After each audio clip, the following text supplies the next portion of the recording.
दोस्तों, middle east में मौजूद फसाद की जड़ यानी इसराइल के फलस्तीनियों के खिलाफ मजालिम जारी है। लेकिन अब तो United nation human rights commission ने भी इसराइल के इन इंसानियत सोज इकदाम के खिलाफ इंडिपेंडेंट इम्पार्शियल इंक्वायरी का मुतालबा कर दिया है।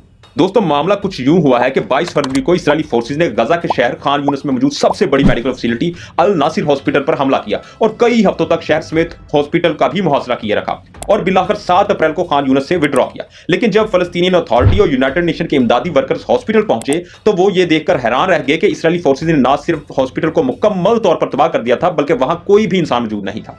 डिटेल्ड इंस्पेक्शन और इन्वेस्टिगेशन के बाद हॉस्पिटल के सहन में एक इज्तिमाई कब्र दरियाफ्त हुई, जिसमें से 283 लाशें बरामद हुई, जिनमें से ज्यादातर काबिल शिनाख्त भी नहीं थी। बहुत से लोगों के हाथ बंधे हुए थे और दर्जनों को लाइफ सेविंग मेडिकल ट्यूब्स भी लगी हुई थी, जिससे मालूम होता है कि दरिंदा सिर्फ इस्राएली फौज ने न सिर्फ मरीजों को बल्कि उनके मौजूद लवाकीन और मेडिकल स्टाफ को भी कत्ल कर दिया है। माहिरीन इस बात का भी खदशा जाहिर कर रहे हैं कि इनमें से कई को जिंदा दफन तक कर दिया गया।